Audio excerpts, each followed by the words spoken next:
Buenas tardes. Yo soy Renzo, un médico de las Filipinas y estudiante de salud pública en Harvard. Al igual que Chile, las Filipinas también eran una colonia española, pero algo diferente es que no hablamos mucho español. Entonces, voy a hacer el resto de mi presentación en inglés para evitar Google Translate. So, this is a picture of Hippocrates, the father of Western medicine. And when I was a medical student, I was earlier exposed to the Hippocratic Oath, which reminds us physicians to do no harm. Do no harm on our patients in the healthcare setting. But also, I encountered one of the less famous texts written by Hippocrates, which is called Air, Water, and Spaces. And in this text, he reminded us medical students to study the seasons, study the winds, study the waters, and how all these environmental factors affect human health. And since then, that made a very strong mark on me, and it shaped my entire young career so far, doing work at the nexus of environment and health. I come from the Philippines, as I've said, and unfortunately, the Philippines is one of the most vulnerable countries in the world to climate change. This year, or last year in 2016, we were ranked number 3 in the World Risk Index and number 4 in the Global Climate Risk Index. And as you can see, the effects of climate change in these few pictures. In 2013, Typhoon Haiyan, which is the largest typhoon, the strongest typhoon ever to hit land, came to the Philippines and affected millions of people. And as you can see in this picture, what happens when climate disaster strikes? Everything is affected: food, water, livelihood, education, and most importantly, human health. Even hospitals and medical schools are destroyed. And so climate change indeed presents an important and very huge threat to human health and to health systems. And that is why in my young career as a physician, I've been advocating for preparedness, addressing climate change, which is the biggest global health threat of the 21st century, according to this journal, The Lancet. I was standing in front of my medical school with a placard trying to remind everyone, my fellow doctors and medical students, that climate change is an important health issue. And we know that climate change has a wide range of effects on human health, from undernutrition to heart disease, through rises in infectious diseases, and even injuries due to natural disasters. As I mentioned, in the Philippines, it's more typhoons, flooding, etc. But in Chile, I learned that it's melting ice in the south, or fires in Valparaiso, or even flooding in the Atacama region. And so the effects of climate change may be varied, but the important thing is, at the end of the day, who gets affected? It's us. It's human populations. It's our health and well-being. We have to be reminded that the climate catastrophe that we're facing now is generated by countries that benefited from industrialization. However, as you can see in the map at the bottom, who are the countries that will be bearing the brunt, who will be affected mostly by climate change and its health impacts? It's Africa, it's Asia, even Latin America. And it's not just climate change that is affecting our human health. There's this planetary boundaries concept. Right now, there are 9 boundaries that have been identified, and unfortunately, some of them have already been breached, like biosphere integrity, or of our incessant use of pesticides and other chemicals. And if we don't do something about climate change, We will also breach the 2 degrees Celsius mark that we have imposed on ourselves in the Paris Agreement last 2015. And of course, with all these effects on the natural environment, what happens to human health? Again, as I've mentioned, our undernutrition, agriculture is affected, water resources become more scarce, and all these have grave implications on human health. Even The Guardian, which is a British newspaper, mentioned that the planet's health is essential to prevent infectious disease. We thought that we've conquered all these bacteria and viruses, but now we're seeing them re-emerge. For example, there are some speculations that even Ebola is actually affected by climate change. And so, do we still live in a world that is a space, that is a safe operating space for living, for humanity? That is the question. And that is a question that we should ask ourselves, doctors, and the general public alike.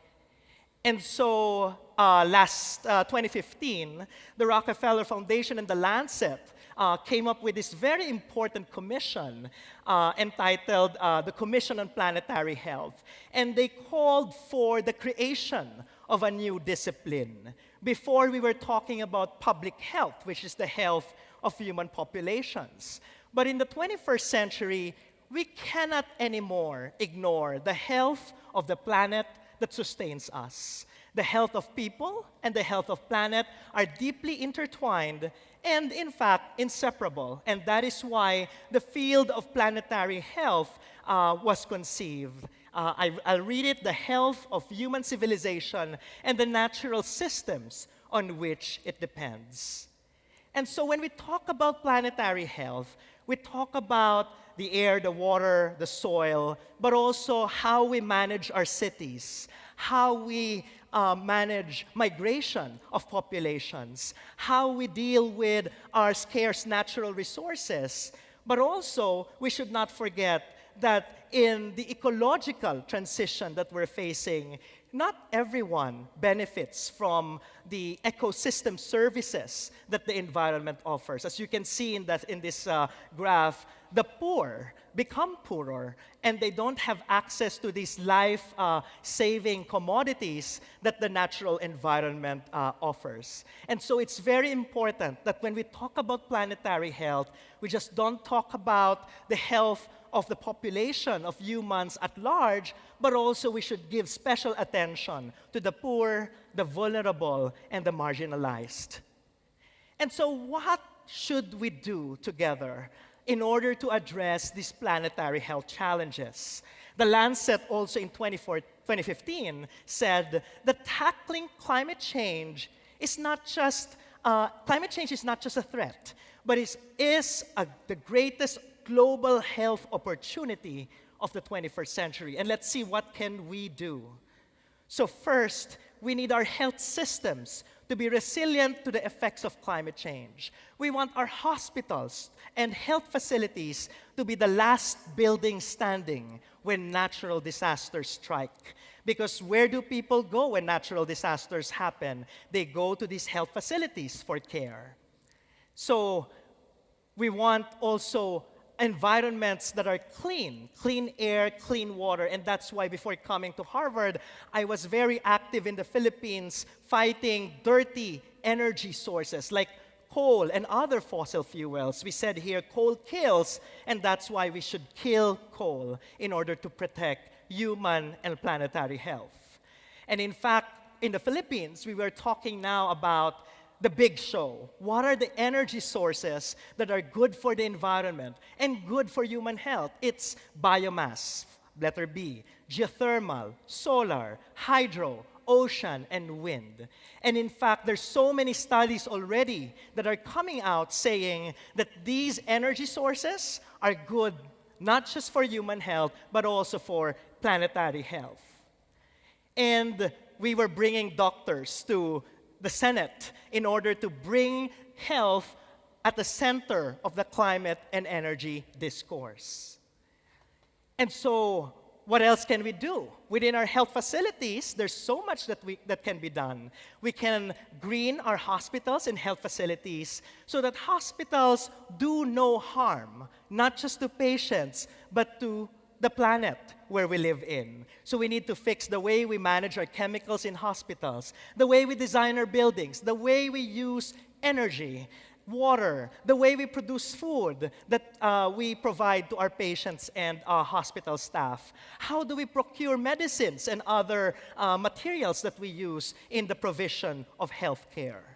So we want hospitals that do not just only sustain life and health, but also repair and restore what has been degraded or lost. So just a few examples from my part of the world, which is Asia: solar-powered hospitals, biodigester, and even solar-powered air conditioning, which I'm sure can be done in Chile and in the rest of Latin America. And we need to do more research in order to unravel all these mysteries of human health and planetary health. And that's why last week we just launched a new journal called The Lancet Planetary Health. And we invite all the researchers here to contribute articles.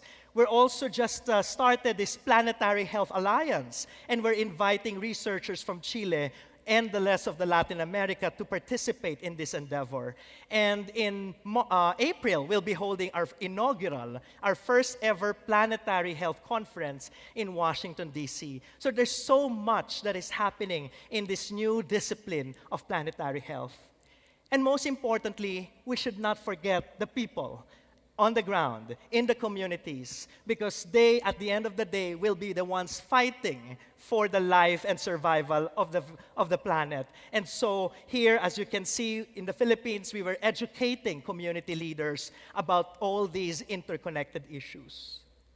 So the question that we should be asking, especially in the health sector, is what good does it do to treat people's illnesses only to send them back to the conditions that made them sick?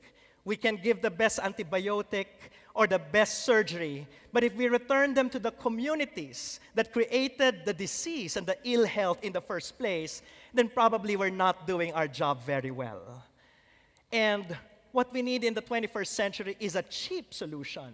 It's climate, it's health, and equity in all policies. And I am hopeful that Chile will be in the forefront of this campaign. We don't want to be this kind of doctor who's giving the cough syrup because the patient is coughing, while ignoring all these other root causes of disease like poverty, injustice, exploitation, environmental degradation. Instead, what we want in the 21st century are planetary doctors that are solar panel huggers that protect the health of both people and planet. And perhaps in this era of the Sustainable Development Goals, this is the new way of thinking that we need, looking holistically with the health of people and health of planet combined. And so I just want to close my presentation. I was reminded by a speech delivered by your president, Michelle Bachelet, when she visited the Philippines in 2015. She actually closed her speech with a poem by Pablo Neruda, which I would like to read to you in Spanish. El Océano Pacífico se salía del mapa. No había dónde ponerlo. Era tan grande, desordenado, y azul que no cabía en ninguna parte. Por eso lo dejaron frente a mi ventana. I hope that this presentation and this conference opened a new window for all of us to collaborate and work together for a healthier people and a healthier planet. Muchas gracias.